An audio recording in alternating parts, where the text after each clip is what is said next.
Voltamos com a nossa conversa com o ex-vereador médico Rodrigo Salomão, aqui de Jacareí.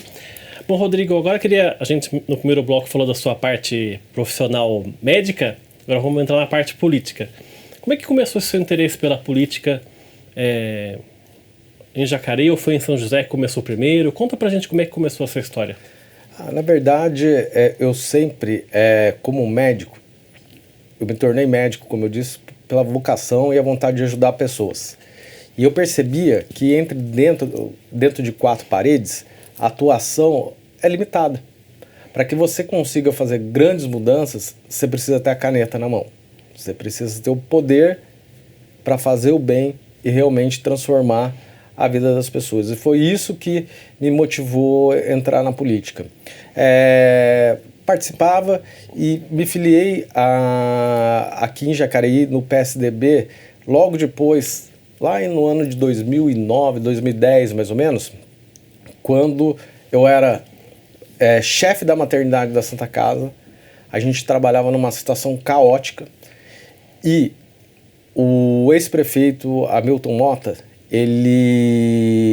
saiu uma reportagem no jornal, até de um repórter, não sei se está vivo, do Vale Paraibano, que chama Edmo, que ele fez uma reportagem no Vale Paraibano dizendo que a situação só não estava pior porque eu estava virando noites e noites lá e cobrindo toda a escala de plantão. Às vezes ficava 4 dias seguidos sem ir para minha casa. E ele fez essa reportagem no jornal. O Hamilton ficou bravo e, na época, fechou a maternidade da Santa Casa. Eu fiquei inconformado, né? Deixou as mulheres da cidade aí com uma única opção, maternidade única, do Hospital São Francisco. E até por convicções religiosas, e a gente tem que respeitar as convicções do hospital, por ser ligado aos preceitos da Igreja Católica, lá a gente não se faz laqueadura, e tirou essa opção, às vezes por uma vaidade, na época, das mulheres de Jacareí. Então nós ficamos com uma única maternidade. Eu fiquei inconformado e entrei na política para que a gente pudesse aí um dia tentar mudar essa história. E descobri nesses 8 anos que, como vereador, é bem complicado a sua por mais que você brigue, você lute, quem tem a caneta é o prefeito e é ele que determina as coisas. Mas foi você que, na época que você quis se filiar ao PSDB, foi você que procurou o partido ou foi alguém Não, que... Na verdade, eu trabalhava muito com o Dr. Joaquim na época. A gente trabalhava junto em São Paulo, trabalhava junto no Antoninho da Rocha Marma, no São Francisco. Joaquim Ferreira Neto, né? Isso. Ele trabalhava comigo também na Santa Casa e, na época, ele fez esse convite. Daí, para que eu pudesse me filiar ao PSDB, e ele estava disputando, na época, a prévia com o Isaías para ver quem seria o candidato a prefeito em 2012. Daí eu estava filiado no PSDB e o Isaías chegou um dia para mim e falou assim: você vai para o PSD? Eu falei: como assim? Ele falou: porque você vai ser meu vice. Eu falei assim: não. PSD, já naquela época. Naquela época. Tinha acabado de nascer o PSD com o Kassab, né? E eu falei assim: não. Tava indo o grupo do Amagai, do Cancan, irmão do Amagai, acho que no PSD naquela época. Você vai para lá porque você vai ser meu vice. Eu falei: não, eu não vou trair quem me trouxe para cá. Porque automaticamente, se eu saísse do PSDB e fosse o PSD, eu estava certo, tinha a palavra que seria o vice, mas automaticamente eu estava definindo uma prévia do partido de que a gente não... Ele estava dando um checkmate, o Isaías é muito estrategista, e esse negócio... E alguém que sabe muito bem como dar a rasteira política, eu falei: não, eu vou seguir a minha coerência, o meu conceito, os meus valores de ser grato, de honestidade. E não fui, e acabou sendo depois uma aliança com o PV, a Patrícia acabou sendo a vice. Fui candidato a vereador e tive na primeira já, na época, 1.076 votos. E como é que foi essa primeira campanha? Você se dedicou mesmo à campanha ou estava... Não, eu trabalhava pra caramba. Eu vinha aqui, às vezes saía do plantão, dava plantão toda sexta-noite em São Paulo, às vezes ia na quarta e voltava na sexta, me dava 36 horas direto, às vezes 48, voltava para fazer campanha, ia para a rua, não conseguia me dedicar assim de uma forma assim constante. Mas fiquei feliz, passei dos 1.000 votos, já na primeira fui um dos médicos mais votados da história, só perdi para o Ernesto, que tinha sido vereador, e depois na minha segunda mais que dobrei minha votação e sou hoje o médico mais votado para vereador da história de Jacareí. Na segunda eleição, na segunda campanha sua, 2016, teve 2.079 votos. Aí foi uma campanha que você se dedicou aí mesmo, né? Aí sim, né? Porque daí a gente trabalhou os 4 anos, fazendo as reuniões, conversando com as pessoas.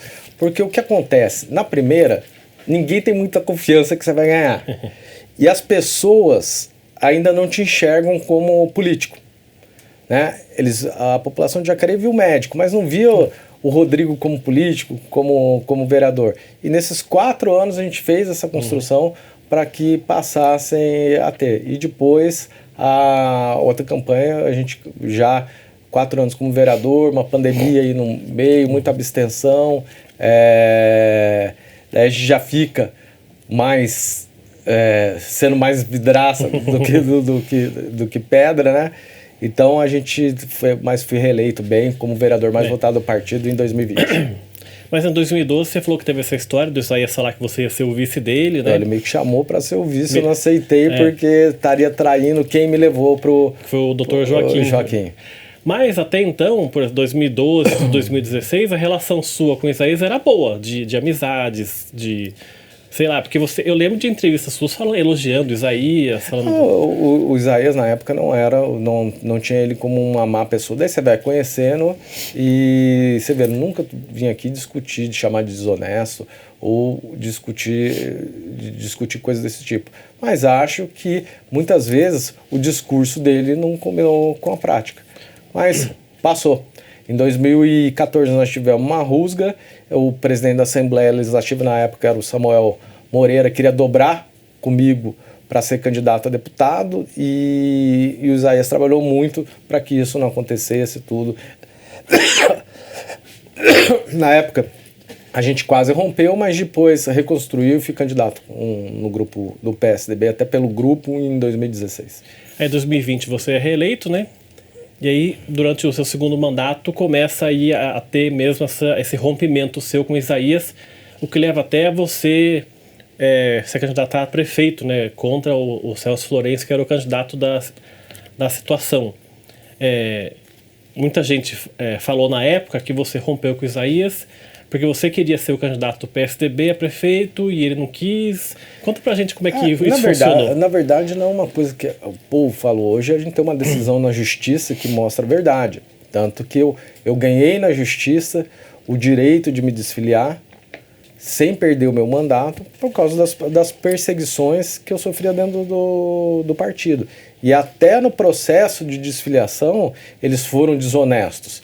Quando me chamaram para que a gente, em comum acordo, construísse uma saída e o Isaías já tinha programado o Nelson Priante, que fez um papel lamentável, deu a palavra e depois entrou com uma ação tentando pleitear o meu mandato, mas lógico que por não confiar e conhecer o modus operandi daquelas pessoas, eu não fiz aquilo de forma intempestiva. Eu também contratei um escritório de advocacia e entrei na justiça pedindo a desfiliação por justa causa. Pedi uma autorização para a justiça para desfiliar. E tive com isso o golpe que eles queriam dar, não deu certo. Então, assim, nunca eu concordei com certas coisas que aconteciam. Sempre fui um crítico, até quando eu larguei a liderança de governo no meu primeiro mandato, por não concordar do jeito que eles tratavam principalmente a saúde, que era a minha grande bandeira, a incompetência que eles trataram os pacientes aqui no Covid, a incompetência que eles tinham para tocar a saúde pública do município, quando você via vários postos de saúde sem médico durante muitos meses do ano, falta de remédio e assim foi. Eu não preciso da política. Eu não vivo disso. A política para mim é por idealismo. E eu vim aqui de verdade para tentar mudar a vida das pessoas. E quando eu não ia me sujeitar a certas coisas, se fugisse desse caminho, desse objetivo que eu tinha desde o início. Eu lembro de uma entrevista sua que você deu no Espaço Parlamentar, no primeiro ano do seu mandato, 2017, onde você falou que o ex-prefeito Hamilton Motta, nessa relação com a saúde, tinha sido o pior prefeito da história de Jacareí em relação à saúde. Hoje, passados 8 anos do Isaías, você compara uma gestão com a outra, Isaías com Hamilton? Eu acho que foram administrações muito iguais, né? O Isaías é muito parecido com o Hamilton. O Celso só foi eleito pelo dinheiro que eles colocaram na campanha e pela rejeição que a população tinha do Hamilton. Eu tenho certeza, se não existisse o Hamilton, o Celso não iria ganhar essa eleição, mesmo com tanto dinheiro que eles colocaram. Para você ter uma ideia, nós recebemos do fundo partidário 250 mil. O Celso recebeu quase 900. 4 candidatos a vereador que foram eleitos, no grupo deles, dos 56, receberam 90 mil reais cada um. Isso que eu lembro. Eu não fiquei olhando. 4 que eu olhei, eles tinham mais dinheiro, 4 vereadores tinham mais fundos para a campanha do que a gente teve na nossa campanha do prefeito. Isso daí, as fake news, as coisas aí, daí você vê, foi uma campanha da baixaria, uma campanha da mentira e uma campanha suja. Só que isso não se sustenta. Torço para que a cidade dê certo. Eu não sou adepto do quanto pior, melhor. Pessoalmente, não tenho nada contra o Celso Florencio. Enquanto vereador, sempre foi o secretário que melhor me tratou. É alguém que eu tenho um carinho, assim, se a gente separar o lado político, eu tenho o carinho pela pessoa do Celso Florencio, não tenho uma inimizade, mas eu acho que ou muda o modelo de fazer gestão, ou Jacareí vai continuar parada no tempo, como essas pessoas que estão lá há mais de 20 anos são os mesmos. Tocando a administração pública, a gente está fadado a continuar nesse ostracismo que a gente está. Sobre a campanha de prefeito do Rodrigo Salomão, a gente vai falar no nosso próximo bloco. O Gente em Destaque volta daqui a pouco. Até já.